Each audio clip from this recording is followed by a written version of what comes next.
I came home expecting a quiet evening, but instead found every last thing I owned dumped in the garage like garbage waiting for pickup.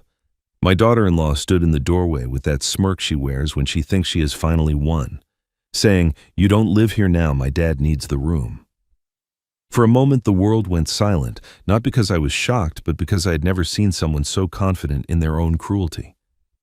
I looked her straight in the eye and said, "Then I guess I'm taking out one more piece of trash." Her smile faltered just a little, and that was the moment everything shifted. She thought I was the quiet, predictable father-in-law who stayed out of the way. She thought throwing my belongings into a dusty garage would break me. She had no idea she had just opened a door she would never be able to close. What she did not know was that this house, this life, this family had more history and more secrets than she could ever imagine, and the power she thought she was taking was never hers to begin with. As I stood there surrounded by boxes of my things, I made a silent promise. If they wanted me out of their way, they were about to learn exactly what happened when the man they underestimated decided to stop being polite. This story will not unfold the way they expect. What comes next will shake the foundation of everything they think they control. And by the time the truth comes out, there will be no doubt about who really holds the power. My name is Leonard Blake. I'm 68 years old, a retired carpenter who spent 40 years building homes for other families while trying to hold my own together. When my wife Eleanor passed 3 years ago, I thought the hardest chapter of my life was behind me. I was wrong. That Tuesday afternoon began like any other. I drove home from the florist with a small bundle of white lilies in the passenger seat, the same flowers Eleanor used to keep on our kitchen windowsill. Every week since she passed, I brought fresh ones to her memorial corner in the living room. It was my way of talking to her, of pretending she was still waiting for me at home. Some habits are too precious to break even when they break your heart. I noticed something was wrong before I even pulled into the driveway. At first I thought the garbage collectors had been careless. There were bags and boxes scattered across the concrete, spilling onto the lawn. But as I parked and stepped out of the car, my chest tightened. Those were not garbage bags. Those were my clothes, my books, my toolbox, the one my father gave me when I finished my apprenticeship 50 years ago. I walked slowly, the lily still clutched in my hand, trying to make sense of what I was seeing. My winter coat lay crumpled near the garage door. A box of photographs had been upended, memories scattered like leaves after a storm.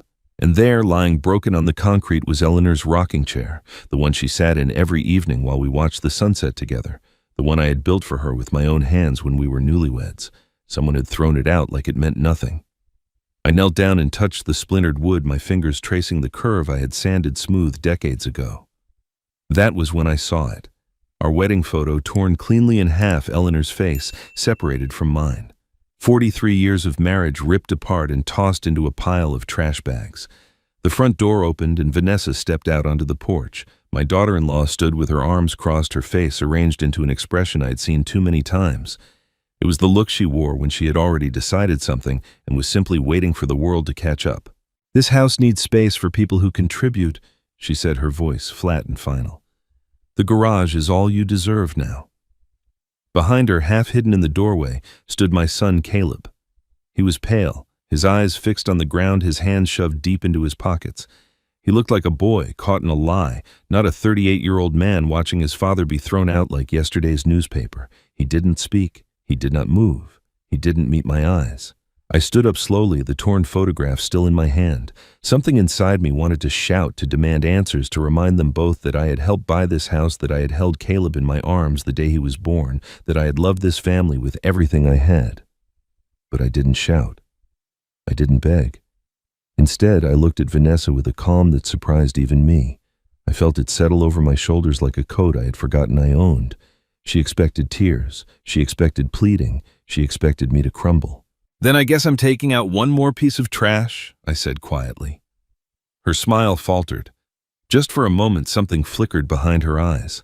Uncertainty, perhaps, or the first faint recognition that she had miscalculated. That night, I slept in the garage on a folding cot I found behind the lawnmower.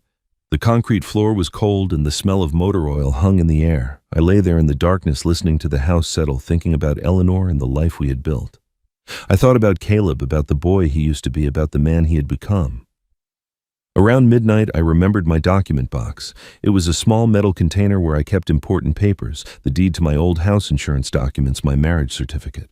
I had stored it in the garage months ago when Vanessa complained it was cluttering the guest room closet.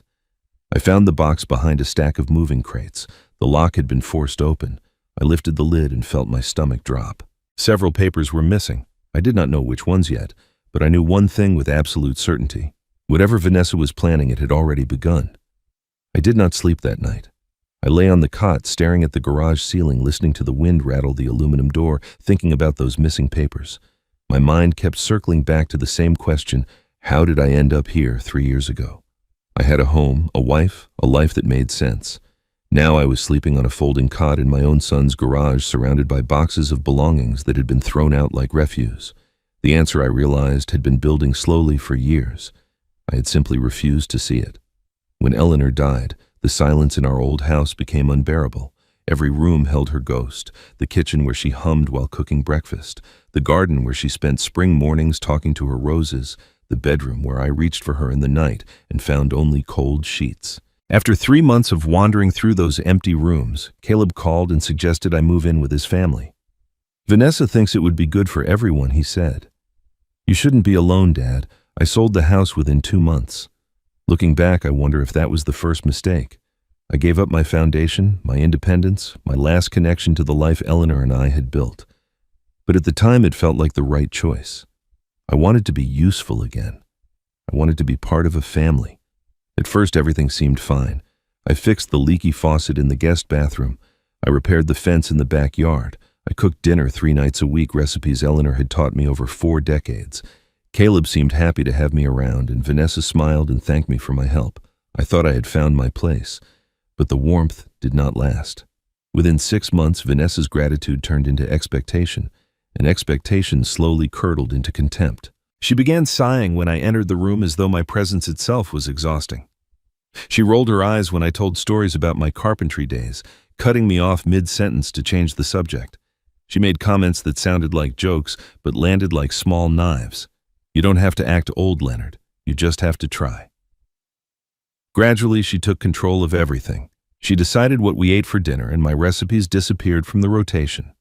She managed the household schedule, and my preferences stopped mattering. She handled all the finances, even though I contributed my pension and Social Security to the household expenses. When I asked where the money went, she smiled and said, "Don't worry about it. That's not your concern anymore." I told myself she was just organized. I told myself she was under pressure. I made excuses because the alternative was admitting that my daughter-in-law saw me not as family but as a problem to be managed. Caleb never said a word. When Vanessa criticized me at dinner, he stared at his plate. When she complained about the noise from my television, he suggested I watch with headphones. When she announced that my bedroom would be converted into a home office because I could sleep in the smaller guest room downstairs, he nodded along as though it made perfect sense. I kept waiting for him to stand up to defend me, to remember that I was his father. But my son had learned long ago that silence was safer than confrontation. Vanessa had trained him well. The moment I should have recognized the danger came 6 months ago. Vanessa approached me one evening with a folder of papers and a pen. She explained that these were household authorization form, standard documents that would make it easier to manage shared expenses. Her smile was warm, her voice patient, as though she were helping a confused old man understand something simple. But 40 years of signing contracts as a carpenter had taught me to read before I wrote my name. I looked at the papers more carefully. The language was dense, filled with legal terms I did not fully understand, but certain phrases stood out. Power of attorney, financial authority, medical decisions. These were not household forms. These were documents that would give someone else control over my life. I told her I needed time to review them with my own eyes. Her smile tightened just for a moment before she recovered. "Of course," she said. "Take your time. There's no rush." She never brought them up again. But I filed that memory away the same way I filed away the small cruelties and the quiet dismissals. I told myself I was being paranoid. I told myself family did not betray family. Now, lying in the garage with my broken belongings scattered around me, I understood that I had been a fool. The missing papers, the guardianship forms, the 3 years of slow marginalization, it was all connected. Vanessa had been planning something for a long time. I just had not wanted to see it. Around 2 in the morning, I got up to use the bathroom inside the house. Vanessa had not bothered to lock the side door, probably assuming I would not dare to enter. I moved quietly through the dark hallway, my carpenter's instincts remembering which floorboards creaked. That was when I heard her voice drifting from the kitchen. She was on the phone, speaking in the low, confident tone she used when she believed no one was listening. "The papers are almost ready," she said. "Once he's declared incompetent, everything will be ours. The house, his accounts, all of it. He won't be able to fight it. Who's going to believe a confused old man over his own family?" I stood frozen in the darkness, her words sinking into my chest like stones dropped into still water. She was not just pushing me aside, she was erasing me completely. I did not confront Vanessa about what I heard. A younger man might have stormed into the kitchen demanding answers, but I had learned long ago that accusations without proof only give your enemy time to prepare. Instead, I returned to the garage, lay back down on my cot, and stared at the ceiling until morning light crept through the gaps in the door. I had survived 40 years in the construction business by knowing when to swing a hammer and when to measure twice. This was a time for measuring. 2 days later, a silver sedan pulled into the driveway. I watched from the garage window as an older man stepped out, moving slowly but with a certain dignity that age had not yet stolen. He was tall and thin, with white hair combed neatly back and the kind of weathered face that suggested he had seen more than his share of trouble. I recognized him from photographs Vanessa kept in the living room, Ralph Hargrove, her father. Vanessa emerged from the house with a smile I had never seen her wear for me. She embraced her father warmly, took his suitcase, and led him inside as though welcoming royalty. I remained in the garage, unsure whether I was expected to greet the guest or stay hidden like the inconvenience I had become. That evening, Ralph found me. I was sitting on my cot, sorting through the few belongings I had managed to salvage when the side door creaked open. He stood in the doorway, silhouetted against the fading light, his expression shifting from confusion to something that looked almost like pain. "I didn't know," he said quietly. "She told me you wanted your own space. She said you preferred the privacy." I looked at him for a long moment, studying his face. There was no guile there, no performance. His confusion was genuine, but there was something else in his eyes too, something I recognized because I'd seen it in my own reflection. It was the look of a man who had watched Vanessa manipulate the truth before and had chosen not to see it clearly. "The garage wasn't my choice," I said simply. Ralph nodded slowly as though confirming something he had already suspected. He glanced around at the concrete floor, the folding cot, the boxes of my belongings stacked against the wall. His jaw tightened, but he didn't say anything more. He simply turned and walked back into the house, his footsteps heavy on the gravel. The next morning, I helped Ralph unpack his things in the guest room that used to be mine. Vanessa had asked me to assist, probably to remind me of my reduced status in the household.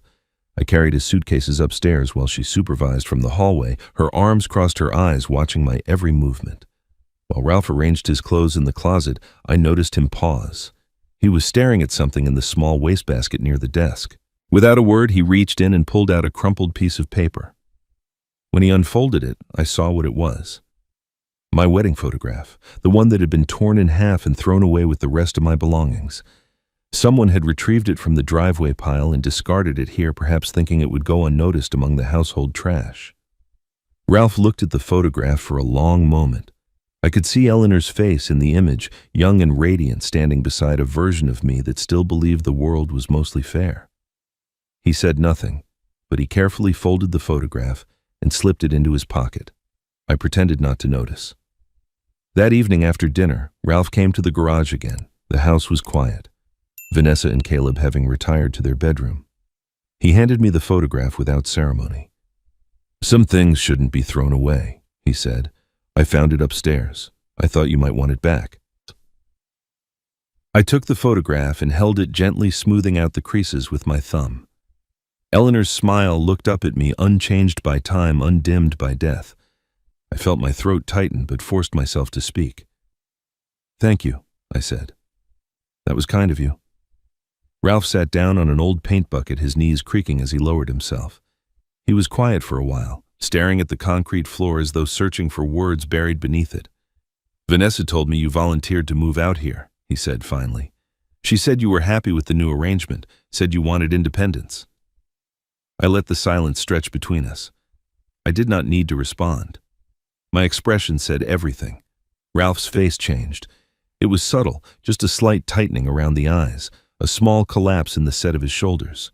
But I saw it clearly. He was a man watching a familiar pattern repeat itself, a man recognizing a lie he had heard before in a different form. "I see," he said softly. He stood up slowly, brushing dust from his trousers. At the garage door, he paused, one hand resting on the frame. He did not turn around, but his voice carried clearly in the still air. "She promised me this time she wouldn't ruin anything," he murmured almost to himself. "I should have known better."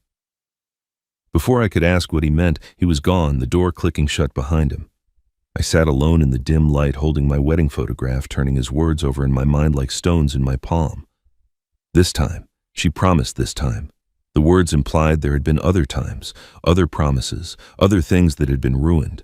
I didn't know what Vanessa had done before or to whom, but I was beginning to understand that I was not her first victim. And Ralph, whatever his faults, might not be entirely her ally. Ralph's words haunted me through the night. This time she wouldn't ruin anything. The phrase circled in my mind like a bird that could not find a place to land. What had Vanessa ruined before? Who else had suffered at her hands? I needed answers. But I knew Ralph was not ready to give them. Whatever secrets he carried, they were buried deep beneath years of denial. I would have to find another way. The next morning, I caught Caleb alone in the backyard. He was standing by the fence, coffee cup in hand, staring at nothing. For a moment, he looked like the boy I remembered, the one who used to follow me around the workshop, asking questions about wood grain and joint construction. That boy had trusted me completely. The man standing before me now could barely meet my eyes. "Caleb," I said, keeping my voice calm, "I need to understand something. Why are you letting her do this to me?" He flinched as though I had struck him. His coffee cup trembled slightly in his grip, and I watched the steam curl upward into the cold morning air. "Dad, please," he said, his voice thin. "Don't make things worse. Vanessa knows what she's doing. It's for everyone's good. You'll see that eventually." "For everyone's good," I repeated slowly. Throwing my belongings into the driveway was for my good. Tearing up my wedding photo, making me sleep in the garage like a stray dog. Caleb's jaw tightened, but he did not argue. He simply stood there, shoulders hunched, refusing to look at me directly. I saw it then, the full depth of what Vanessa had done to my son. She had not just married him. She had hollowed him out, removed whatever backbone he once possessed, and filled the empty space with fear. He was not her partner. He was her instrument. "She's planning something," I said quietly. "Something worse than the garage. Do you know what it is?" For just a moment, something flickered in his eyes. Recognition, perhaps, or guilt. But it vanished as quickly as it appeared, replaced by the blank expression of a man who had chosen not to see. "I have to go to work," he muttered, and turned away before I could say another word. I watched him disappear into the house, my heart heavier than it had been in years. My son was lost to me, at least for now. If I wanted to protect myself, I would have to do it alone. That afternoon, Vanessa left for her weekly appointment at the salon. She would be gone for at least 2 hours, perhaps longer if she met friends for lunch afterward. Ralph was napping in the guest room and Caleb was at the office. The house was empty except for me. I moved quickly but carefully, the way I used to move on construction sites when safety inspectors arrived unannounced. Vanessa's home office was at the end of the upstairs hallway, a small room she had claimed shortly after I moved in. She kept it locked when she was away, but 40 years as a carpenter had taught me more than how to build doors. I knew how to open them too. The lock was simple, a basic interior mechanism that yielded to a flathead screwdriver and steady pressure. Inside the office was immaculate. A pristine desk, a filing cabinet, shelves lined with binders organized by color and label, everything in its place, everything under control, just like Vanessa herself. I started with the filing cabinet. The top drawer held household bills and insurance documents. Nothing unusual. The second drawer contained tax records and investment statements, but the bottom drawer was locked with a separate key, a small brass mechanism that required more careful work. When it finally clicked open, I found the missing papers from my document box. My Social Security card, my birth certificate, the deed to my old house, the one I had sold 3 years ago. She had taken them deliberately, gathering the pieces she needed for whatever scheme she was constructing. But beneath those papers, I found something far worse. It was a legal document thick with formal language and official seals. The header read, "Petition for guardianship of an incapacitated adult." My name was typed clearly in the designated spaces. Leonard Blake, date of birth, current address. The document described me as elderly and confused, unable to manage my own affairs, a danger to myself without proper supervision. The petition was not yet complete. Several sections remained blank, waiting for signatures and supporting evidence. But the intent was unmistakable. Vanessa was not merely trying to push me out of the family. She was trying to erase my legal existence entirely. I sat down slowly in her desk chair, the petition still in my hands. My heart was pounding, but my fingers were steady. I had spent my life building things that would stand against storms and time. I knew how to remain calm when the ground shifted beneath my feet. If this petition was approved, Vanessa would become my legal guardian. She would control my bank accounts, my pension, my social security payments. She would decide where I lived, what medical treatment I received, whether I could leave the house unsupervised. I would become a prisoner in my own life, stripped of every right I had earned over 68 years of work and sacrifice. The papers she had asked me to sign 6 months ago made sense now. When I refused, she had simply found another route. She did not need my signature if she could convince a judge that I was no longer capable of making decisions for myself. I placed the petition back in the drawer exactly as I had found it.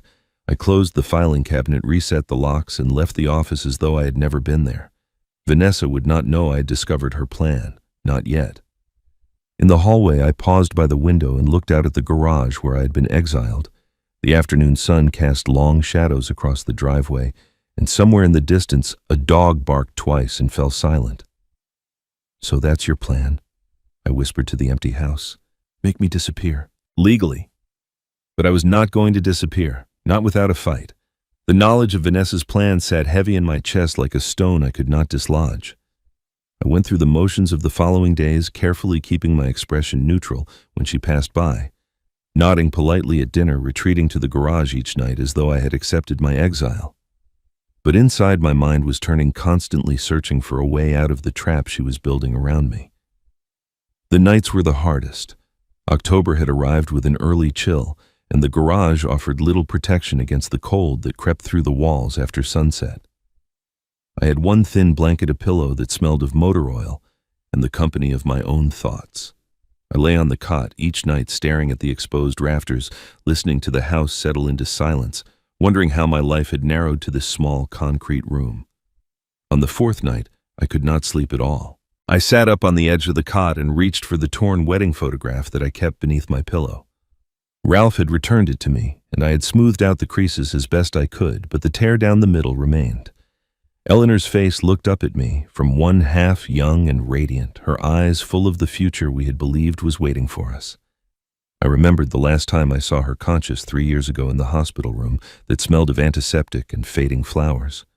She had been so weak by then, her voice barely a whisper, but her grip on my hand was surprisingly firm.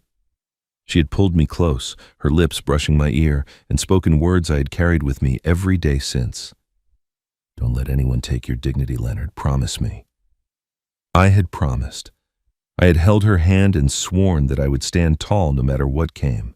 But sitting there in that cold garage, surrounded by boxes of belongings that had been thrown out like garbage, I felt the weight of that broken vow pressing down on my shoulders.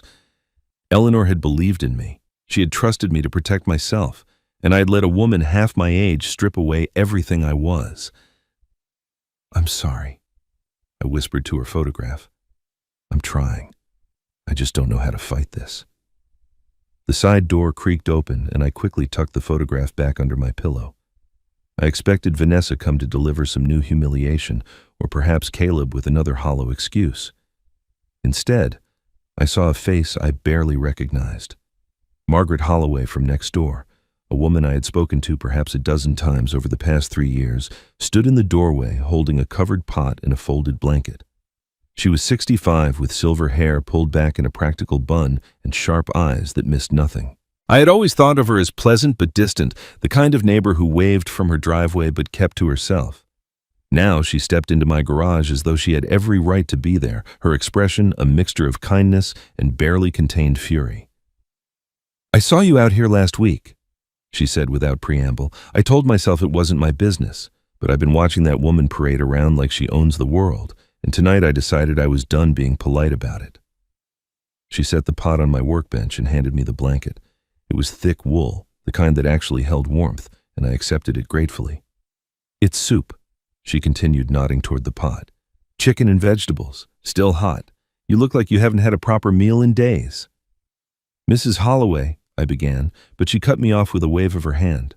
"Margaret, and don't you dare tell me you're fine. No man should sleep in a garage in his own house. I don't care what that woman says or what story she's spinning for the neighbors. I have eyes, Leonard. I can see what's happening here." For the first time in weeks, I felt something loosen in my chest. It was such a small thing, a pot of soup and a warm blanket, but it meant someone had noticed. Someone cared enough to act. "Thank you," I said, and my voice came out rougher than I intended. Margaret nodded curtly as though gratitude embarrassed her. "Eat the soup before it gets cold. I'll be back tomorrow." She left as abruptly as she had arrived, but the warmth of her presence lingered. I wrapped myself in the blanket and ate the soup, slowly savoring each spoonful. It tasted like something Eleanor might have made. Later that night, Ralph appeared at the garage door. He glanced over his shoulder before entering as though afraid of being seen. His face was drawn older somehow than it had looked when he arrived. "I need to tell you something," he said quietly, "about Vanessa." I waited, saying nothing. He sat down on the paint bucket he had used before, his hands clasped between his knees. "She's always been good with paperwork," he said slowly. "Better than anyone I know. Numbers, documents, legal forms. She managed finances in my brother's household too before." He stopped, his voice trailing off into silence. "Before what?" I asked. Ralph shook his head, unable or unwilling to finish, but the implication hung in the air between us, heavy and unmistakable. Whatever had happened to his brother's household, Vanessa had been at the center of it. The next evening, Margaret returned with more soup and something else, a manila folder filled with papers she had pulled from the county archives. She spread them across my workbench, her reading glasses perched on her nose, her finger tracing lines of text I could not decipher in the dim light. "I did some digging," she said. "Wanted to understand the situation better before I stuck my nose in any further." She paused, her fingers stopping on one particular document. When she looked up at me, her expression had changed. There was surprise there, and something that looked almost like hope. "Leonard," she said slowly, "do you actually know whose name is on this house deed?" Margaret's question hung in the air between us, heavy with implication. She was watching me closely, her fingers still pressed against the document she had found, waiting for my response. I looked at the papers spread across my workbench, at the county records she had taken the trouble to unearth, and I realized the time for secrets had passed. "Yes," I said quietly. "I know whose name is on the deed. Mine." Her eyes widened slightly, but she did not interrupt. I settled back against the wall of the garage and told her the story I had never shared with anyone outside my immediate family. 12 years ago, Caleb came to me in crisis. He had just married Vanessa, and they were trying to buy their first home together. But Caleb's credit was damaged from mistakes he had made in his 20s, and the bank refused to approve the mortgage without a co-signer. He was desperate, embarrassed, barely able to meet my eyes as he explained the situation. Eleanor and I talked it over for 3 nights before making our decision. I did more than co-sign. I put up the down payment from our savings, and the bank required me to be listed as co-owner to secure the loan. 50% of this house belongs to me legally and irrevocably. It has been that way since the day the papers were signed. "Vanessa doesn't know?" Margaret asked. I shook my head. "Caleb handled all the paperwork. Vanessa was busy with wedding plans, and she never asked to see the deed. By the time they moved in, she assumed the house was entirely theirs. Caleb never corrected her, and neither did I." "But why?" Margaret leaned forward, genuinely puzzled. "Why keep it secret all these years?" I was silent for a moment, searching for words that could explain something I had never fully articulated even to myself. The truth was complicated. I had kept the secret partly out of pride, not wanting Vanessa to know her husband had needed his father's help to provide a home. Partly out of love for Caleb, wanting him to feel like the head of his own household, and partly out of a belief that family did not keep score, that the deed was just a formality, that it would never actually matter. "I never imagined using it against my own son," I said finally. "When I signed those papers, I thought I was helping him build a future. I didn't think I was buying myself a weapon." Margaret studied me for a long moment, her expression softening. "You're a good man, Leonard. Maybe too good for your own protection." She gathered her papers and tucked them back into the folder. Before she left, she pressed it into my hands. "Keep these somewhere safe. You might need them sooner than you think." After she was gone, I sat alone in the garage, turning the folder over in my hands. The weight of what it represented settled slowly into my bones. I owned half this house. Vanessa could not legally force me out of property that belonged to me. The guardianship petition, the exile to the garage, the systematic erasure of my presence, all of it was built on a foundation she did not know was cracked. But knowing I had legal standing was not the same as knowing what to do with it. Using that deed against Caleb would mean destroying whatever remained of our relationship. It would mean declaring war on my own son. And despite everything, I was not sure I was ready for that. I needed to think. I needed clarity. And so I did what I always did. When the world became too heavy, I reached for Eleanor. Among the boxes Vanessa had thrown into the garage were several containers of Eleanor's belongings. Things I had not been able to part with after she died. Her favorite books, her gardening gloves, the jewelry box that still held her wedding ring. I had been avoiding these boxes since my exile, began afraid that touching her things would break something inside me that I needed to keep intact. But that night I opened the largest box and began to sort through its contents. Near the bottom, beneath a stack of old photographs and a bundle of letters we had exchanged during our courtship, I found an envelope I did not recognize. It was sealed, my name written across the front in Eleanor's careful handwriting. My hands trembled as I opened it. Inside was a single sheet of paper folded twice, covered in the familiar script I had loved for 43 years. "My dearest Leonard," it began. "If you're reading this, I'm already gone and you are facing something difficult. I know you, my love. I know how you try to carry everything alone, how you put others before yourself, how you mistake patience for weakness. But you are not weak. You are the strongest man I have ever known." I had to stop reading. My eyes were blurring and my throat had tightened until breathing felt like work. I wiped my face with the back of my hand and forced myself to continue. "One day you will have to stand up for your dignity. I don't know when or why, but I know it will come. And when it does, I need you to remember something: you are stronger than you believe. Don't let anyone convince you otherwise. Fight for yourself the way you always fought for me." The letter ended there. No instructions, no documents, no practical weapons I could use against the threat closing in around me. Just her faith in me, expressed in words she had written years before she died.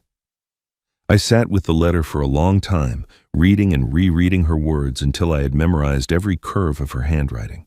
Part of me had hoped for something more concrete, a hidden account perhaps, or copies of important documents, something I could use. But Eleanor had given me something different. She'd given me her belief that I could handle whatever came. I folded the letter carefully and tucked it into my shirt pocket close to my heart where she had always lived. "She believed in me," I whispered to the empty garage, "but she didn't leave me weapons. She left me courage." I looked around at the cold concrete walls, at the boxes of my discarded life, at the door beyond which Vanessa was plotting my destruction. I suppose that will have to be enough. Eleanor's letter gave me the courage I needed to take the next step. For days I had been gathering information, building alliances, waiting for the right moment. But waiting without direction is just hesitation dressed in patience. I needed a plan.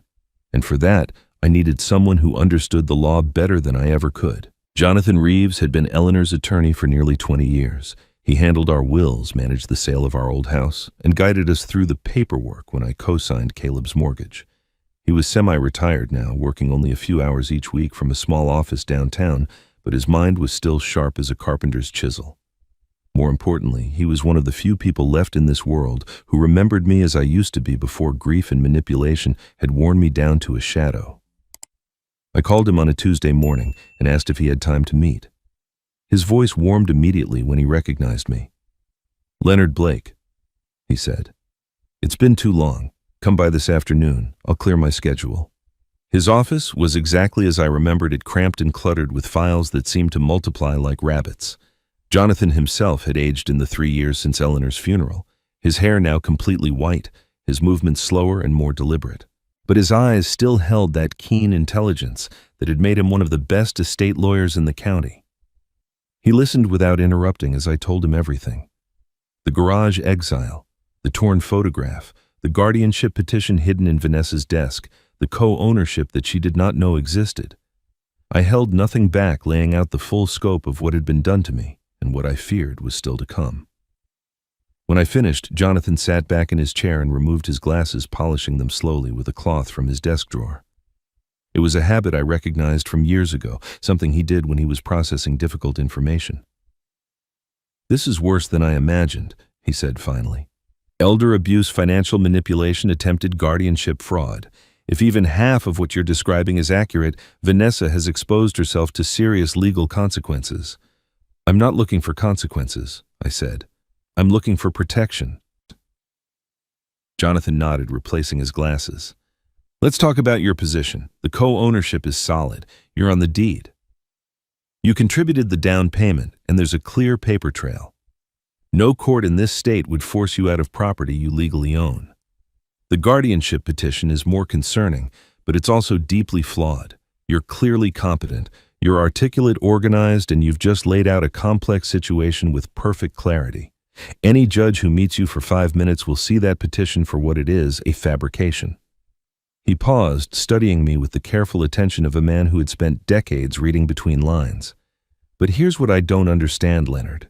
You've known about your ownership all along. You could have asserted your rights the moment she threw your belongings into the driveway. Why haven't you acted?" It was the question I had been asking myself for weeks. I took a deep breath and tried to put into words something I had only felt until now. "Because words from a father mean nothing to a blind son," I said slowly. "If I had confronted Vanessa with the deed that first night, Caleb would have defended her. He would have seen me as the aggressor, the bitter old man trying to destroy his marriage. She would have twisted the narrative, and I would have lost my son forever." Jonathan was silent, waiting for me to continue. "I needed him to see who she really is with his own eyes. I needed evidence, not accusations. I needed to let her reveal herself piece by piece until even Caleb could not deny what was standing in front of him." Understanding dawned in Jonathan's eyes. "This isn't about revenge," he said quietly. "You're trying to save your son." "He's still in there somewhere," I replied. "The boy I raised, the man he was supposed to become. Vanessa has buried him under years of manipulation and fear. But I have to believe he can find his way back, and when he does, I need to be standing on solid ground, not drowning in a war I started." Jonathan leaned forward, his elbows resting on the desk, his fingers steepled beneath his chin. For a long moment he said nothing, simply thinking through the implications of what I had shared. "Then we don't evict her," he said finally. "We don't threaten her. We don't reveal your ownership or challenge the guardianship directly. We let her continue exactly as she has been." I frowned. "I'm not sure I follow." Jonathan's expression hardened into something that looked almost like anticipation. "People like Vanessa can't help themselves, Leonard.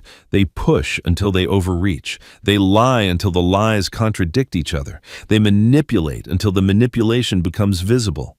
If we give her enough rope, she will hang herself with it." He stood and extended his hand across the desk. "We let her destroy herself, and when she does, we'll be ready." Jonathan's strategy required something I had never been good at: performing calm while chaos churned beneath the surface. Every morning I woke in that cold garage, I had to remind myself that patience was not passivity. I was not surrendering. I was waiting. There is a difference, though. Some days it was hard to remember which side of the line I stood on. In the days that followed my meeting with Jonathan, I changed my behavior in ways so subtle that only someone watching closely would notice. I stopped avoiding Vanessa. When she passed me in the hallway, I nodded politely and wished her good morning. When she made cutting remarks at dinner, I responded with quiet agreement or gentle deflection. I asked for nothing, complained about nothing, and accepted my exile to the garage as though it were a reasonable arrangement between reasonable people. It drove her mad. I could see it in the small ways her composure began to crack. The way her eyes followed me when she thought I was not looking. The slight hesitation before she spoke, as though she was recalculating something that no longer added up. She had expected tears and begging. She had expected me to storm out of the house in humiliation or crumble under the weight of her cruelty. Instead, I greeted her each morning with the same mild courtesy, and she did not know what to make of it. The predator was confused. The prey had stopped running, and she could not understand why. One evening, about a week after my conversation with Jonathan, something happened at dinner that shifted the atmosphere in the house. We were all seated around the table, Vanessa presiding at one end, Caleb slumped in his usual chair, Ralph eating quietly with his eyes fixed on his plate. I had been permitted to join them for meals, though Vanessa made it clear through sighs and pointed silences that my presence was tolerated rather than welcomed. Caleb was talking about work. Something about a project deadline that had been moved up unexpectedly. His voice carried that weary edge I had heard too often lately, the sound of a man running on empty. "I don't understand it," he said, pushing food around his plate. "We both work full-time. We don't overspend. We haven't taken a vacation in 2 years. So where does all the money go? Why is everything always so tight?" The question hung in the air like smoke. I kept my eyes on my plate, careful not to react, but I felt the tension spike across the table. Vanessa's fork paused halfway to her mouth just for a fraction of a second before she recovered. "The economy is difficult right now," she said smoothly. "Everyone is struggling. We're actually doing better than most families in our position." It was a masterful deflection delivered with just the right mixture of reassurance and subtle condescension. But I was not the only one who noticed. Across the table, Ralph's eyes flickered toward his daughter, then away. His jaw tightened almost imperceptibly. He said nothing, but I could see the wheels turning behind his tired expression. Caleb accepted the explanation, as I knew he would. He nodded and returned to his meal, his moment of doubt already fading. But a seed had been planted. Even if he did not realize it yet, he had asked the question that Vanessa could not afford to answer truthfully. Where does all the money go? I filed that moment away alongside the others, another piece of evidence in the case I was slowly building. Jonathan had told me to let her destroy herself. What he did not say was that destruction often begins with small cracks, hairline fractures that widen over time until the whole structure collapses. 3 days later, the cracks grew wider. I was in the garage organizing my belongings when I heard raised voices from inside the house, Vanessa's voice sharp with an edge I had not heard before. She was on the phone pacing the kitchen, her words muffled, but her tone unmistakable. Something had upset her badly. Later that night, Ralph came to visit me in the garage, his face troubled. "She's been acting strange all day," he said quietly, snapping at everyone, checking her office every few hours like she's expecting something to be missing. I kept my expression neutral. "Did she say what was bothering her?" Ralph shook his head. "She called her mother this afternoon. They talked for almost an hour. I couldn't hear most of it, but I caught a few words." He hesitated, as though uncertain whether to continue. "She said something about documents, about someone moving things that shouldn't have been moved." My heart beat a little faster, but I kept my voice steady. "That sounds stressful for her." Ralph looked at me for a long moment, something complicated moving behind his eyes. He knew I had been in that office. He knew I had found something. But he didn't ask and I didn't offer. Whatever loyalty still bound him to his daughter, it was fraying at the edges. That night, long after the house had gone dark, I heard voices drifting through the walls. Vanessa and Caleb arguing in their bedroom. I could not make out the words, but the rhythm was familiar. Her voice rising in sharp bursts, his murmuring in response, trying to calm her down. Then, just as the argument seemed to be fading, I heard something that made my blood run cold. The bedroom window was cracked open, and Vanessa's voice carried clearly into the night air. "Your father knows something," she hissed. "I can see it in his eyes. He's too calm, too patient. He's planning something." Caleb's response was muffled, probably a protest or a plea for reason. "No," Vanessa cut him off. "We can't wait anymore. We need to file the guardianship petition this week, before he can act first." I lay on my cot in the darkness, staring at the ceiling, her words echoing in my mind. She was accelerating her timeline. Whatever window I had for preparation was closing faster than I had anticipated. Jonathan had said to let her destroy herself, but now I wondered if she would destroy me first. The night after I overheard Vanessa's threat, I barely slept. Her words played on a loop in my mind, each repetition sharpening my sense of urgency. She was moving faster now, the predator sensing that her prey might not be as helpless as she had assumed.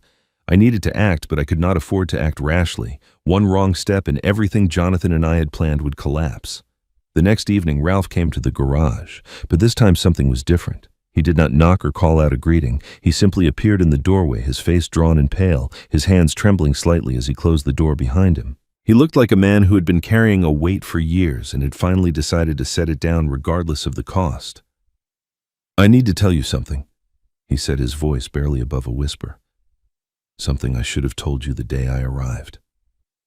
I gestured to the paint bucket he had used before. He sat down heavily, his shoulders hunched forward, his eyes fixed on the concrete floor. For a long moment, he said nothing, and I let the silence stretch between us. Some confessions need time to find their way out. "I've watched my daughter destroy another family before," he said finally. "My brother's family. His name was Thomas. We were close once, grew up in the same house, shared everything. He had a good marriage, 2 kids, a small business that was doing well. Then Vanessa offered to help." He laughed bitterly, a hollow sound that echoed off the garage walls. She was 23, fresh out of college with a degree in accounting. Thomas was struggling with the bookkeeping for his company, and Vanessa volunteered to manage his finances. She moved in with them to make it easier, said it would only be temporary. Ralph's hands clenched into fists on his knees. Within 2 years, she had ruined them. She manipulated the accounts, took out loans in their names without telling them, redirected money into accounts they didn't know existed. By the time Thomas realized what was happening, his business was bankrupt and his credit was destroyed. His wife blamed him for trusting Vanessa. They divorced 6 months later. I felt the weight of his words settling into my chest. This was not a story of simple greed. This was a pattern, a method refined through practice. "What happened to Thomas?" I asked quietly. Ralph shook his head. "We haven't spoken since. He blames me for raising her, for not warning him. And he's right. I saw the signs. I knew something was wrong. But I told myself she was just ambitious, just trying to help. I let my love for my daughter blind me to what she was becoming." He reached into his jacket pocket and pulled out a folded sheaf of papers. His hands were shaking as he held them out to me. "I kept these," he said. "Emails between Vanessa and her mother from that time. I printed them years ago after everything fell apart with Thomas. I told myself I was keeping them as insurance in case I ever needed proof of what happened. But the truth is, I kept them because I couldn't let go of the guilt." I took the papers and unfolded them carefully. The emails were dated nearly 15 years ago, the formatting old and slightly faded, but the words were clear enough. The first email was from Vanessa to her mother, describing her progress with Thomas's finances. She wrote about the accounts she had accessed, the loans she had arranged, the ways she had covered her tracks. Her tone was casual, almost cheerful, as though she were describing a successful project at work rather than the systematic destruction of her uncle's life. Her mother's response made my blood run cold. "Men like them don't check what they sign," she had written. "They trust too easily and question too late. Use it. This is how our family survives. This is how we've always survived." I read the line again, then a third time, making sure I understood what I was seeing. This was not advice given in a moment of weakness. This was instruction passed down from mother to daughter like a family recipe. Vanessa had not become a predator by accident. She had been trained. "Her mother taught her this," I said slowly. "It's not just Vanessa. It's generational." Ralph nodded miserably. "My wife was the same way. I didn't see it until after we were married. By then I was too deep in to get out. I thought maybe Vanessa would be different. I thought maybe she would choose a different path." His voice cracked on the last word, and for a moment I saw him not as Vanessa's father, but as another victim. A man who had spent decades watching the people he loved hurt others, unable to stop them, unwilling to confront the truth. I looked down at the emails in my hands, at the cold calculation in Vanessa's words, and the colder wisdom in her mother's response. "This isn't just greed," I said, my voice steady despite the chill spreading through my chest. "She was trained to do this. It's in her blood." Ralph met my eyes for the first time since he had entered the garage. "That's why I'm telling you now," he said. "I couldn't save my brother, but maybe I can help save your son." Ralph's confession opened a door I had not known existed. For days afterward, we met in secret, piecing together a history that stretched back far longer than I had imagined. What emerged was not simply the story of one manipulative woman, but a pattern of destruction that had repeated itself across generations, leaving broken families and shattered lives in its wake. It began with Ralph's wife, a woman named Doris, whom I had never met. She had died 8 years ago, but her influence lived on in ways Ralph was only now beginning to articulate. He told me how they had met, how charming she had been, how quickly she had taken control of their household finances. He described the subtle ways she had isolated him from his family, The arguments that always ended with him apologizing for things he had not done, the slow erosion of his confidence until he no longer trusted his own judgment. "I thought that was just marriage," he said quietly. "I thought all relationships were like that. It wasn't until years later that I realized what she had done to me." But the roots went deeper still. As we talked, Ralph revealed something that made the pattern unmistakably clear. 30 years ago, before he married Doris, she had lived with his parents during a difficult financial period. She had offered to help manage their accounts, just as Vanessa would later offer to help Thomas. Within 2 years, Ralph's father had lost his retirement savings to a series of bad investments that Doris had recommended. His parents' marriage barely survived the strain. "My father never forgave himself," Ralph said. "He died believing he had failed my mother through his own stupidity. He never knew that Doris had been steering him toward those losses the whole time." I sat in the dim light of the garage, turning this information over in my mind. The pattern was undeniable. Doris had preyed on Ralph's father. Then she had raised Vanessa to do the same. Now Vanessa was continuing the cycle with my son and perhaps with me as well. It was not simple greed or opportunism. It was a family tradition passed down like a dark inheritance from mother to daughter. "Why didn't you stop it?" I asked. "When you realized what Doris was doing, why didn't you leave?" Ralph was silent for a long moment. When he finally spoke, his voice was heavy with decades of accumulated shame. "Because I was weak," he said. "I saw the warning signs. I watched her teach Vanessa that manipulation was survival, that trust was something to exploit, that love was just another tool for control. But I told myself it wasn't my place to interfere. I told myself that maybe I was wrong, that maybe I was the one who didn't understand. I chose comfort over confrontation. I chose peace over truth." He looked up at me, his eyes wet with unshed tears. "And now I'm watching history repeat itself. Your son is where I was 40 years ago. Trapped in a marriage he doesn't understand, losing pieces of himself every day, too afraid to question what's happening because questioning means admitting that everything he believed was a lie." His words hit me like a physical blow. I'd been so focused on Vanessa as the enemy that I had not fully considered what she represented. She was not simply evil. She was a product of a system shaped by forces that had been in motion long before she was born. That did not excuse her choices, but it complicated them in ways I had not anticipated. And it meant that Caleb was not just complicit, he was also a victim. Like Ralph, he had been slowly conditioned to accept manipulation as normal, to mistake control for love, to surrender his judgment to someone who used it against him. If I wanted to save my son, I could not simply expose Vanessa's crimes. I had to help him understand the entire pattern, the generational rot that had infected his marriage from the beginning. "She'll do this to his children too," I said slowly, the realization crystallizing as I spoke. "If they have kids, she'll raise them the same way Doris raised her. The cycle will continue." Ralph nodded miserably. "That's how it works. Each generation teaches the next, unless someone breaks the chain." I stood up and walked to the garage window, looking out at the house where my son slept beside a woman who was slowly destroying him.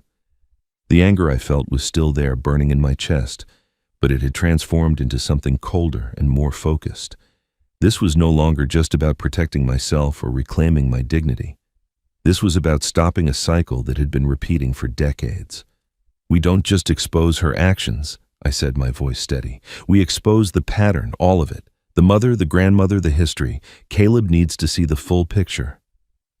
I turned to face Ralph, my resolve hardening into certainty. "He needs to understand that if he stays with her, his children will inherit this poison too. And I won't let that happen. Not to my grandchildren, not to my family." The decision to expose the full pattern required careful preparation. Over the following week, I worked with Jonathan to gather everything we would need. Margaret helped by retrieving additional county records and serving as a witness to conversations she had observed. Ralph, despite his fear, agreed to stand beside me when the moment came. We were assembling not just evidence, but a mirror that would force Vanessa to see herself clearly, perhaps for the first time in her life. I requested a family meeting through Caleb, framing it as a discussion about the living situation. I kept my tone reasonable, even conciliatory, suggesting that perhaps we could find an arrangement that worked for everyone. Vanessa agreed immediately, and I could see the calculation behind her eyes. She thought this was her opportunity to push the guardianship narrative, to paint me as a confused old man who needed supervision for his own good. She had no idea what was waiting for her. We gathered in the living room on a Saturday afternoon. Vanessa sat in the armchair she had claimed as her throne, her posture perfect, her expression arranged into careful concern. Caleb perched on the edge of the sofa beside her, his leg bouncing with nervous energy. Ralph stood near the window, his face pale but determined.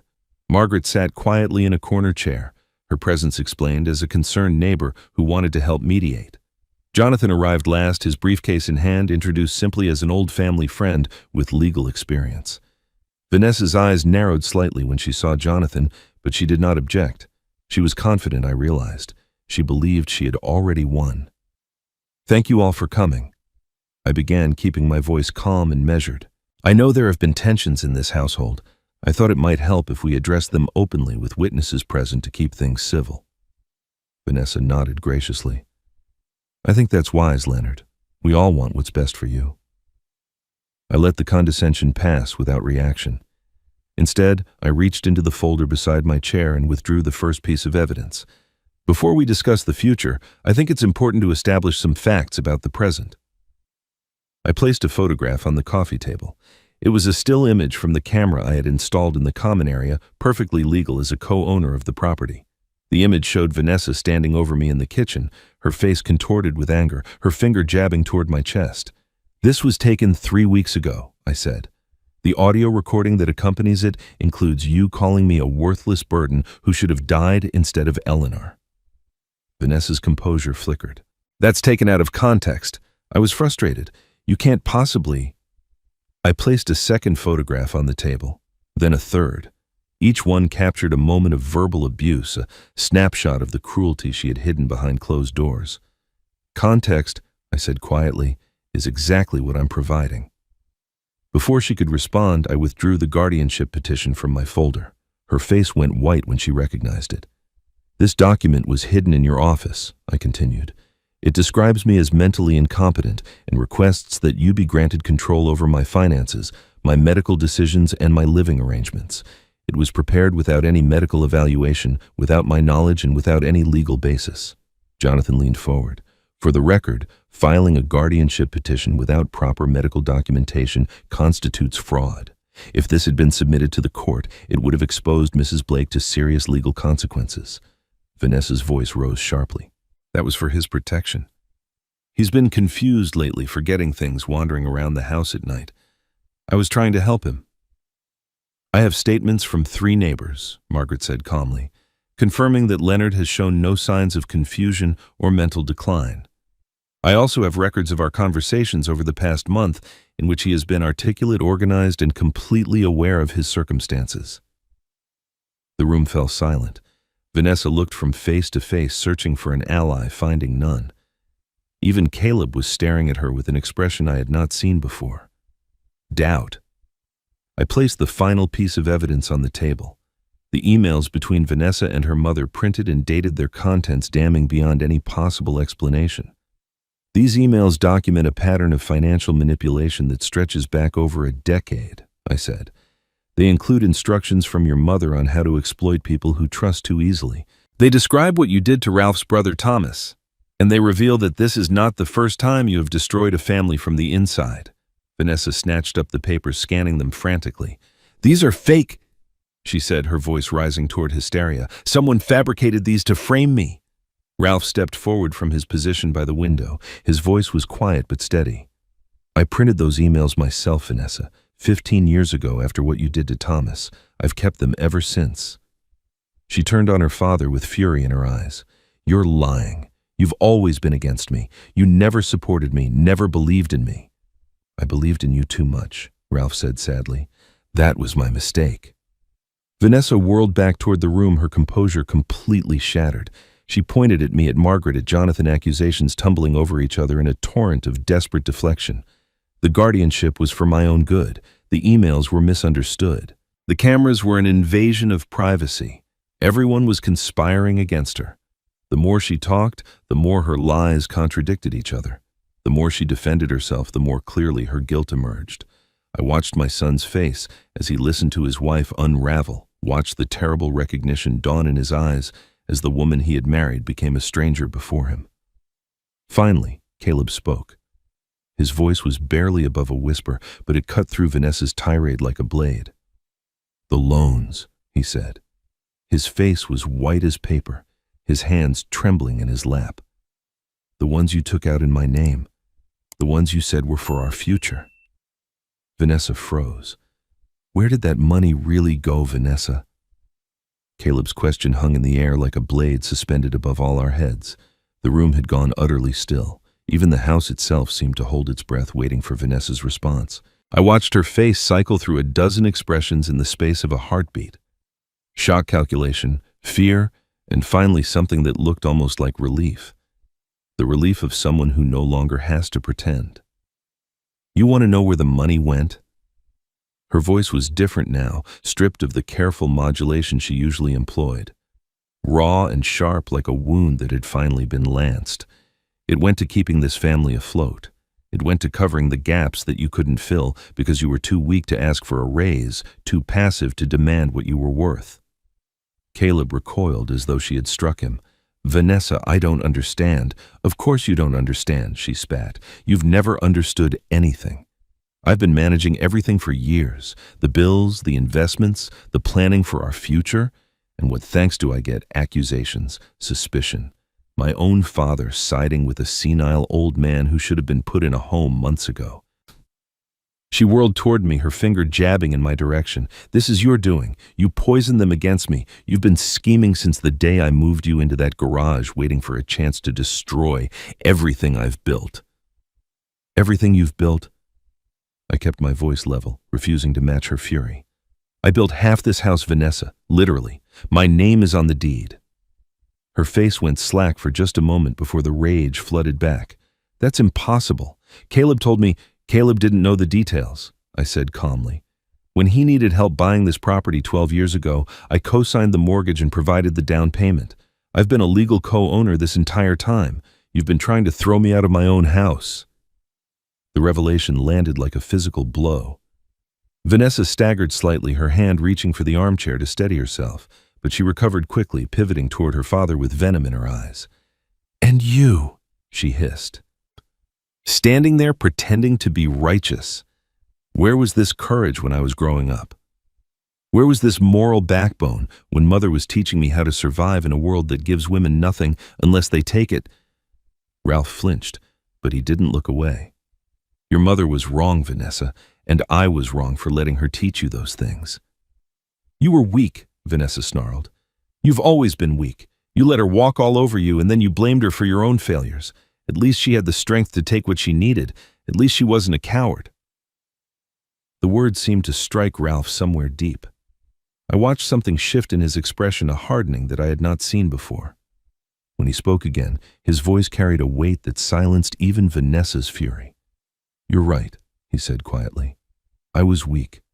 I watched your mother hurt people, and I told myself it wasn't my business. I watched her raise you to do the same, and I convinced myself you would make different choices.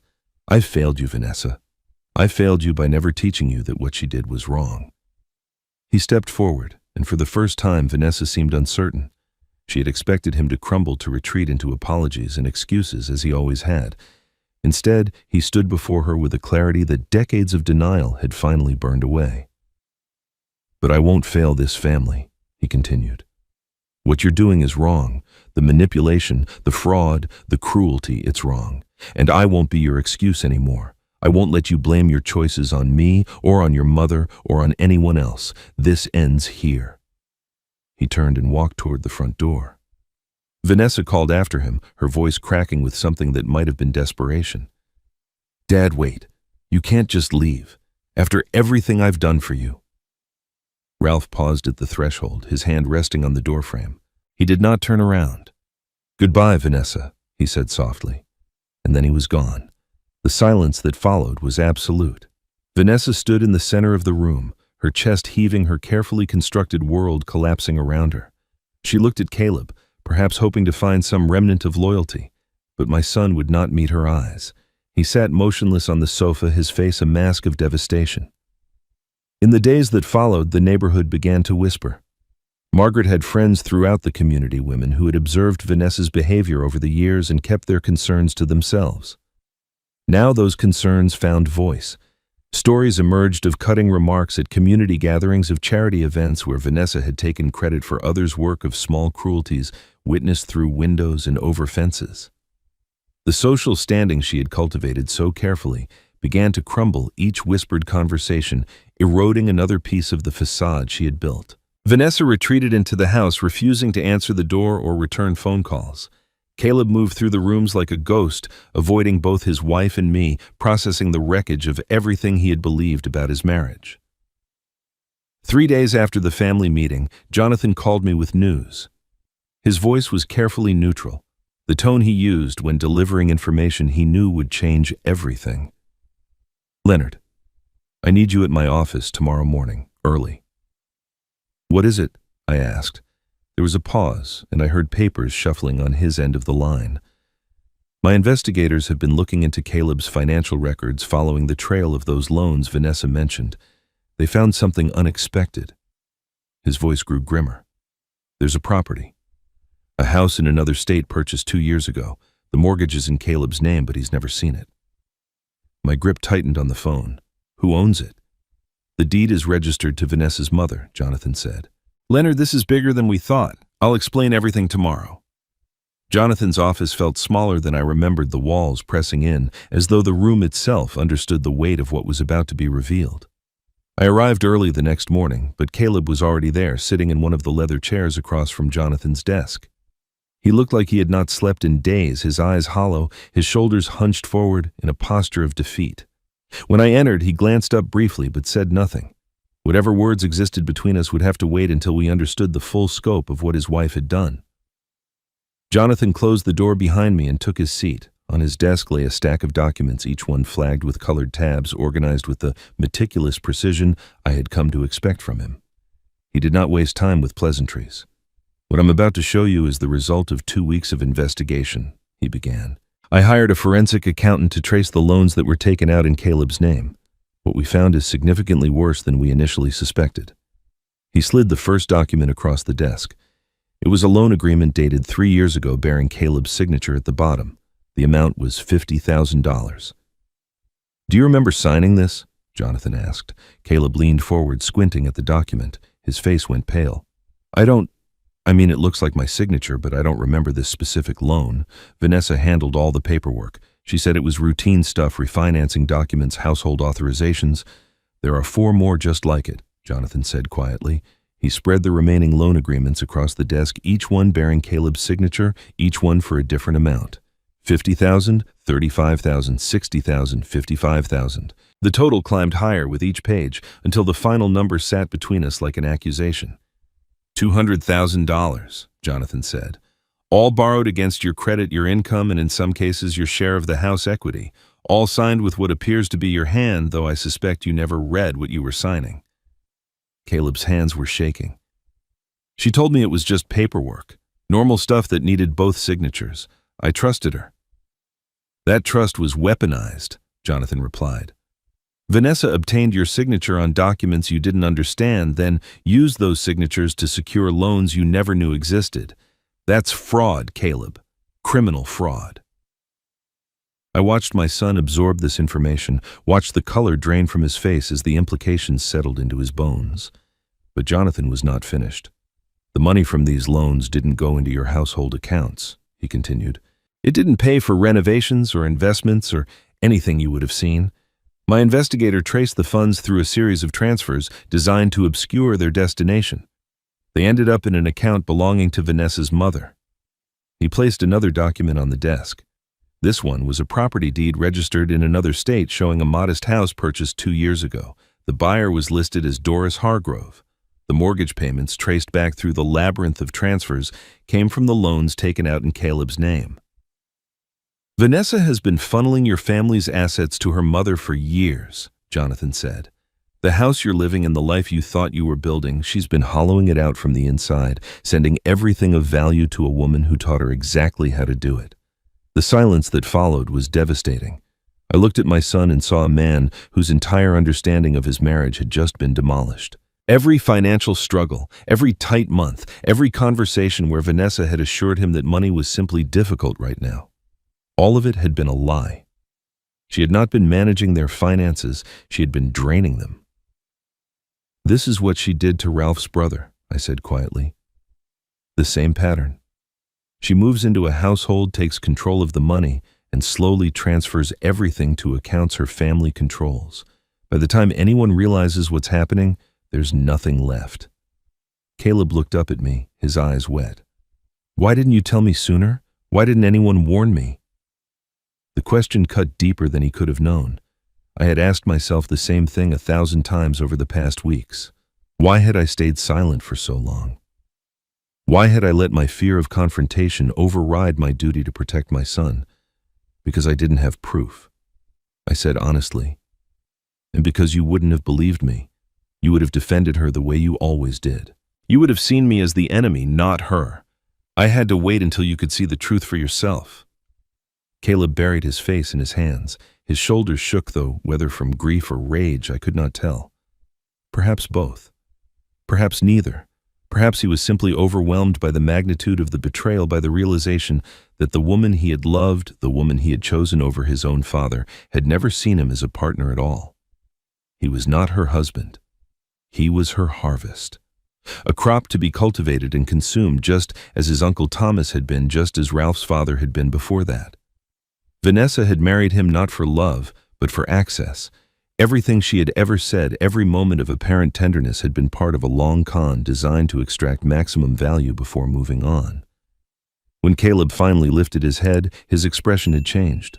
The confusion was still there, and the grief, but beneath them I saw something I had not seen in years. Clarity. The kind of clarity that only comes when every illusion has been stripped away and nothing remains but the raw truth.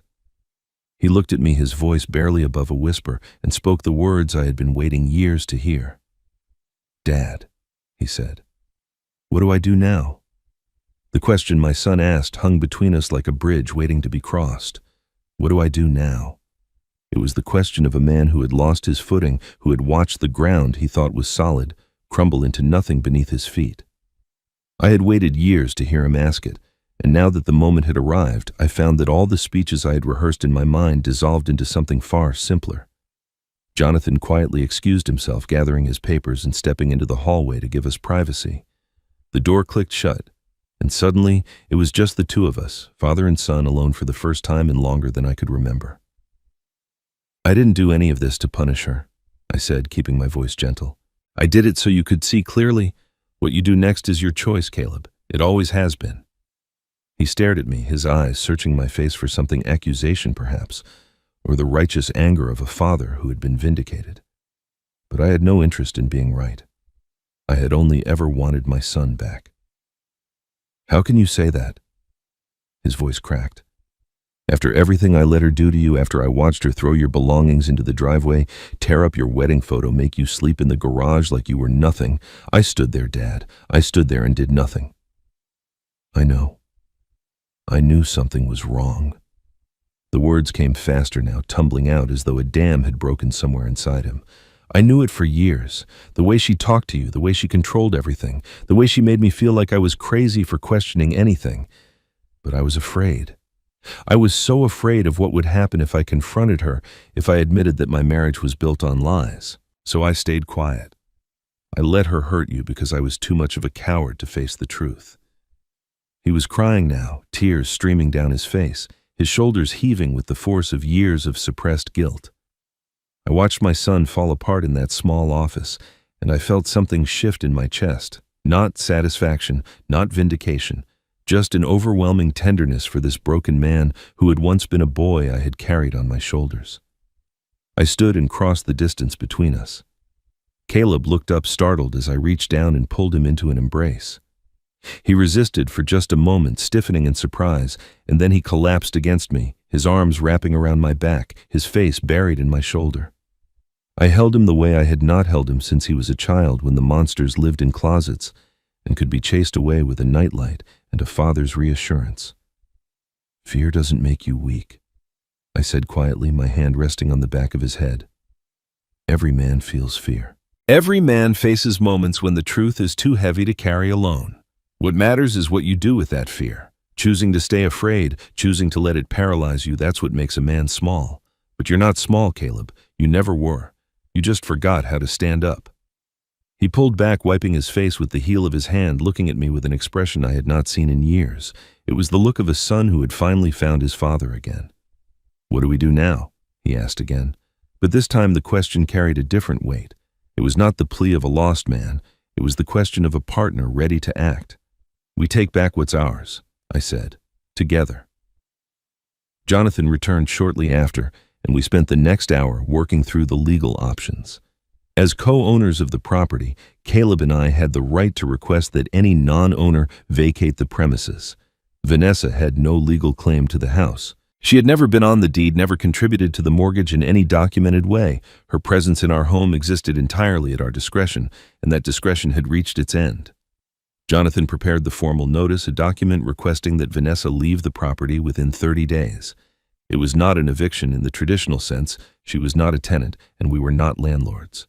We were simply two property owners exercising our legal rights to determine who lived in our home. Caleb signed the document first, his hand steady, his jaw set with determination. Then he handed the pen to me, and I added my signature beside his. For the first time in years, we were standing on the same side.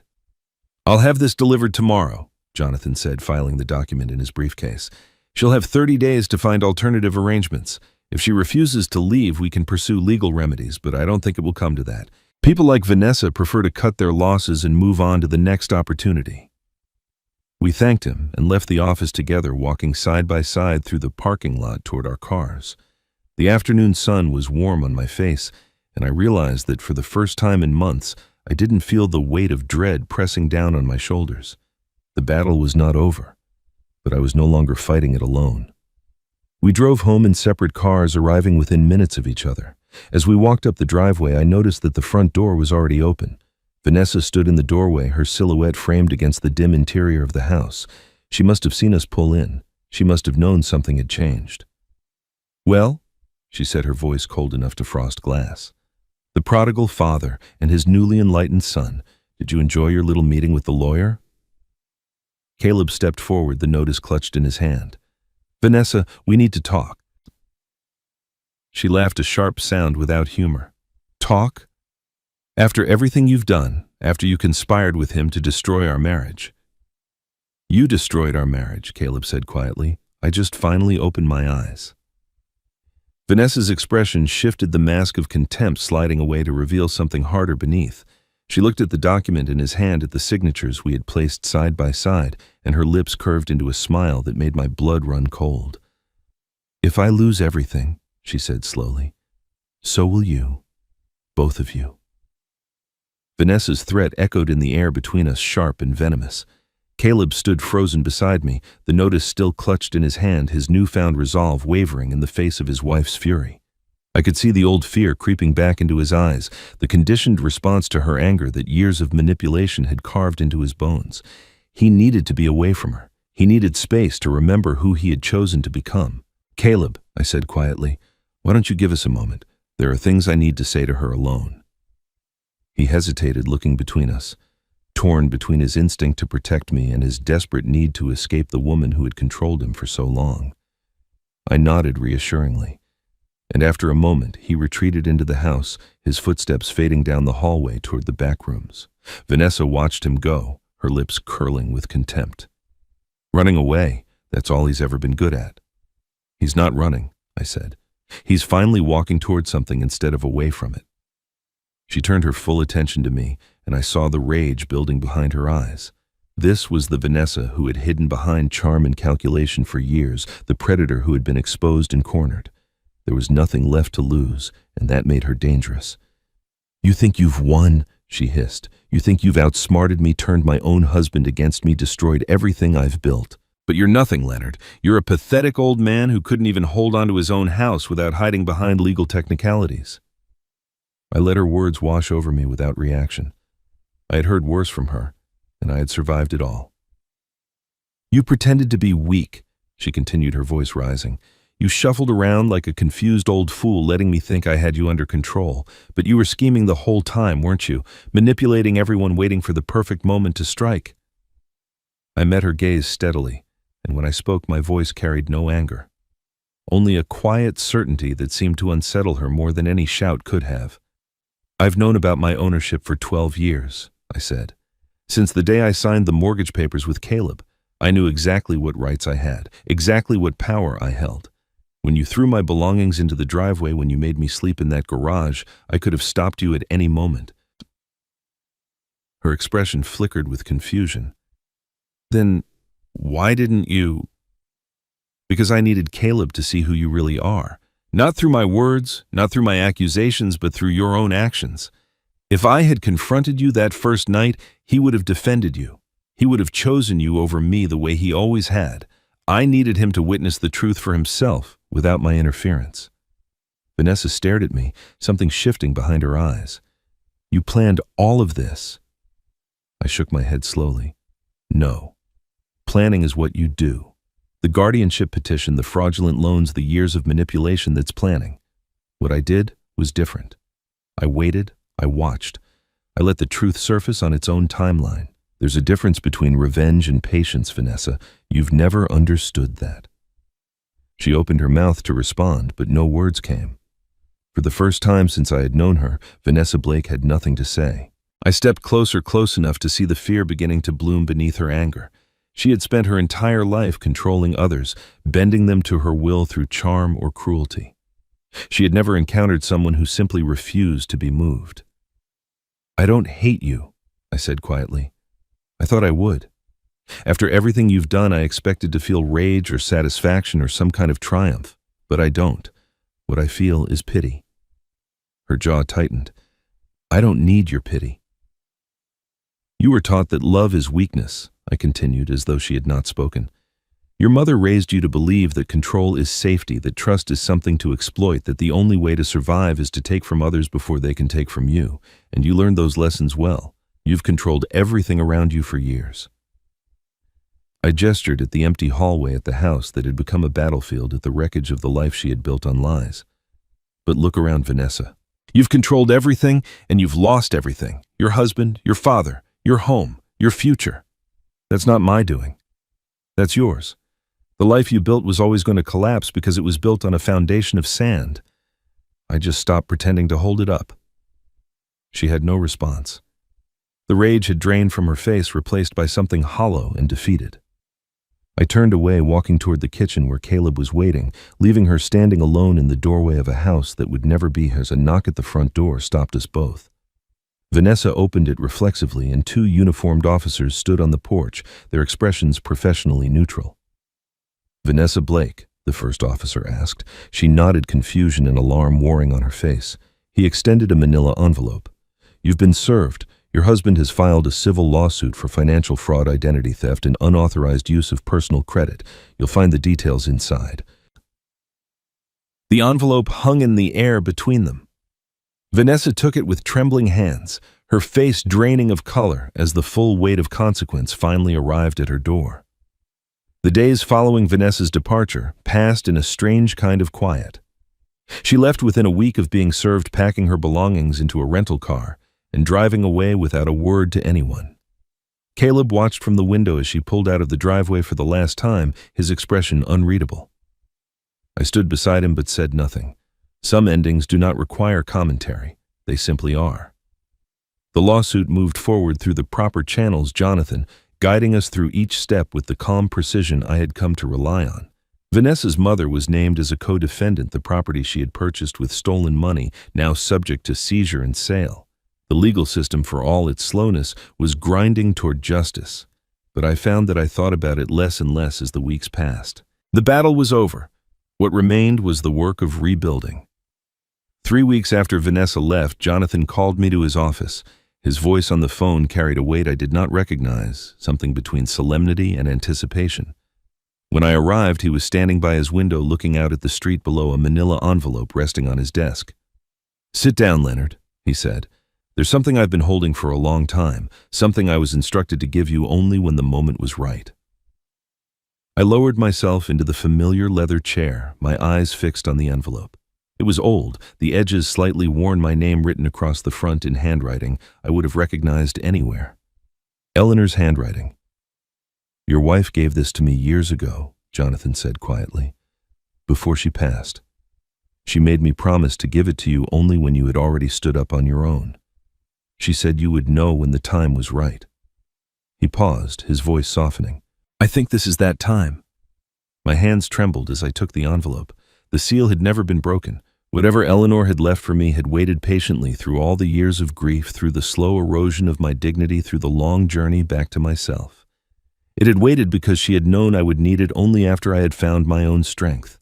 Inside, I found documents, copies of everything, the deed to the house ownership records, financial account statements, insurance policies, all notarized, all protected, all organized with the meticulous care that had defined everything Eleanor did.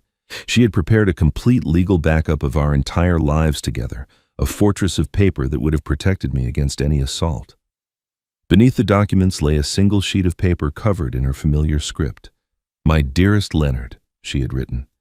If Jonathan has given you this envelope, it means you have already done what I always knew you could do. You have stood up. You have fought back. You have reclaimed your dignity without needing anyone to rescue you. I had to stop reading. My vision had blurred, and I realized that tears were streaming down my face. I wiped them away and forced myself to continue. I knew you would find your strength. This is just my backup in case the world was crueler than I hoped. I never doubted you, Leonard. Not for a single moment. I only wanted to catch you if you fell. But I see now that you didn't need catching. You needed time. And perhaps you needed to believe that you were standing alone, so that when you finally stood, you would know it was your own legs holding you up. The letter ended with words that I would carry with me for the rest of my life. I'm so proud of you. I always was. I always will be. Months passed. Spring arrived, and with it the slow work of restoration. Caleb and I spent our weekends repairing the house, fixing all the small damages that had accumulated over years of neglect. We replaced rotted boards on the porch, repainted the trim-planted flowers in the garden that had grown wild. We did not talk much while we worked, but the silence between us was comfortable, now filled with the quiet understanding of two men who had found their way back to each other. Margaret became a regular presence at our Sunday dinners, bringing pies and casseroles and the warmth of genuine friendship. She had been there when no one else was, and neither Caleb nor I would ever forget it. Ralph wrote letters to Vanessa, long handwritten pages that he sent to the address she had reluctantly provided. He hoped that someday she would understand, that someday she might choose a different path. I did not share his optimism, but I respected his need to try. Some fathers never stop reaching for their children, no matter how far they have fallen. On a quiet Sunday evening, I placed Eleanor's restored photograph on the mantel above the fireplace. Beside it, I set both of her letters, the first one I had found in the garage, and the second one that Jonathan had kept safe for years. They belonged together, two halves of a message that had taken me far too long to fully hear. For the first time in years, I felt life returning to me not as a burden, but as a gift. My wife had not just loved me, she had believed in me, protected me, and waited for me to find my own strength. Some people leave behind money. Eleanor left behind something better. She left behind faith. And so the story of Leonard Blake comes to a close, not with vengeance, but with something far more powerful. The quiet triumph of a man who refused to let anyone steal his dignity. He lost his wife, nearly lost his son, and spent cold nights in a garage surrounded by the broken pieces of his life. But he never lost himself. He waited, he watched, and when the moment came, he stood up with the strength that Eleanor had always known was there. Vanessa thought she could erase him. She thought kindness was weakness and patience was surrender. She was wrong. Sometimes the strongest thing a person can do is wait for the truth to reveal itself. And sometimes the people who love us most leave behind exactly what we need, even when we do not know we need it yet. This story is dedicated to everyone who has ever felt pushed aside, underestimated, or forgotten by the people who should have protected them. You are not alone. Your dignity belongs to you, and no one has the right to take it. If this story touched your heart, please take a moment to share it with someone who might need to hear it today. Leave a comment below and tell us what you think. Have you ever had to stand up for yourself when no one else would? Have you ever discovered that someone you loved was protecting you from beyond the grave? We read every single comment, and your words mean more to us than you know. Thank you for staying until the very end. Until next time, remember, some people leave behind money, but the ones who truly love us leave behind faith.